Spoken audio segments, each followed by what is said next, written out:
بسم اللہ الرحمن الرحیم، السلام علیکم۔ ڈی ٹی وی این کے ساتھ میں ہوں رمیسہ قریشی۔ ناظرین، آج کی ویڈیو بہت خاص ہونے والی ہے کیونکہ آج کی ویڈیو میں ہم بات کرنے والے ہیں کیا فلسطینیوں کو اکیلا چھوڑ دیا گیا ہے؟ دنیا نے غزہ میں جاری اسرائیلی جارحیت اور وہاں جنم لینے والے انسانی المیے پر کیا رد عمل ظاہر کیا ہے؟ اقوام متحدہ کی سلامتی کونسل اس جنگ کو روکنے کی اپنی ذمہ داری میں واضح طور پر ناکام رہی ہے۔ یہ ایک ایسے عالمی ادارے کی ناکامی ہے جس کی بنیادی ذمہ داری ہی بین الاقوامی امن اور سلامتی کو برقرار رکھنا ہے۔ جنگ بندی یا انسانی بنیادوں پر جنگ میں توقف کا مطالبہ کرنے والی قراردادوں کی عدم منظوری نے اقوام متحدہ کے اراکین میں سے اس تقسیم کو بے نقاب کر دیا ہے، جس کے سبب یہ ادارہ جو ہے وہ ان کا مفلوج ہو کر رہ گیا ہے۔ جنگ بندی کی کوششوں میں سب سے بڑی رکاوٹ امریکہ تھا۔ عالمی رائے عامہ کو نظر انداز کرتے ہوئے امریکہ کی غیر مشروط حمایت سے اسرائیل کو اپنی وحشیانہ فوجی مہم جاری رکھنے کے لیے کھلی چھوٹ مل گئی تھی۔ سلامتی کونسل کی جانب سے کوئی ٹھوس قدم نہ اٹھائے جانے کی وجہ سے جنرل اسمبلی کا ہنگامی اجلاس ہوا، جس نے بھاری اکثریت سے جنگ بندی کا مطالبہ کرنے کی جو پوری ان کی قرارداد کی منظوری تھی وہ دی۔ صرف امریکہ اور مٹھی بھر ممالک نے ہی قرارداد کی مخالفت میں ووٹ دیا، اگرچہ یہ قرارداد اخلاقی اور سیاسی وزن رکھتی ہے اور اس کا مقصد اسرائیل اور اس کی جو حامیوں پر سفارتی دباؤ بڑھانا ہے، لیکن یہ کسی کو پابند نہیں کرتی۔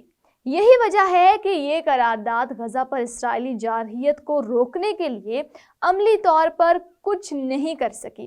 یہ پیش رفت امریکہ کی بڑھتی ہوئی سفارتی تنہائی کو ظاہر کرتی ہے، کیونکہ اس کے متعدد مغربی اتحادی فوری جنگ بندی کی حمایت کے لیے بین الاقوامی برادری کے ساتھ کھڑے ہیں۔ جہاں بعض یورپی ممالک نے انسانی بحران اور فلسطینیوں کی جانوں کے ضیاع پر تشویش کا اظہار کرتے ہوئے اپنا موقف تبدیل کیا ہے، وہیں امریکہ نے اسرائیل سے بمباری بند کرنے یا غزہ کا محاصرہ ختم کرنے کا جو مطالبہ ہے وہ بھی کرنے سے انکار کر دیا ہے۔ اس سے ظاہر ہوتا ہے کہ اسرائیلی اقدامات کے تباہ کن نتائج کا امریکہ پر کوئی اثر نہیں ہے۔ اقوام متحدہ کے حکام نے بھی بارہا اعلان کیا ہے کہ غزہ میں پھنسے 20 لاکھ سے زائد فلسطینیوں پر اسرائیلی تشدد دراصل اجتماعی سزا ہے اور بین الاقوامی انسانی قوانین کی بھی خلاف ورزی ہے۔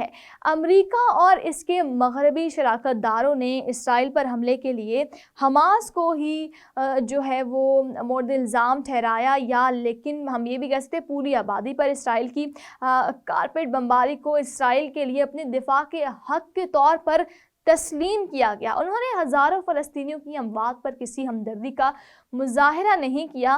ان لوگوں کو حماس کے لیے انسانی ڈھال کے طور پر پیش کیا گیا اور یہ فلسطینیوں کو انسان نہ سمجھنے کی ایک مثال ہے۔ امریکی صدر جو بائیڈن نے تو فلسطینی ہلاکتوں کے اعداد و شمار پر بھی سوال اٹھائے ہوئے کہ انہیں فلسطینیوں کی جانب سے دیے جانے والے اعداد و شمار پر کوئی بھروسہ نہیں ہے، جب امریکہ نے شہریوں کی ہلاکتوں پر تشویش کا اظہار کرنا شروع کیا تو یہ مذمت بہت ناکافی تھی اور تب تک بہت دیر بھی ہو چکی تھی، خاص طور پر ان حالات میں جب اس سے جنگ بندی کی مخالفت جاری رکھی گی۔ ناظرین، اس پیش رفت نے امریکہ کی زیر قیادت مغربی ممالک کی منافقت کو آشکار کیا ہے اور مغربی رہنماؤں نے یوکرین کی جنگ میں روسی فوجی کارروائیوں اور یوکرین میں شہریوں کو نشانہ بنانے کی مذمت کی تھی، لیکن انہوں نے غزہ پر اس اصول کو لاگو نہیں کیا۔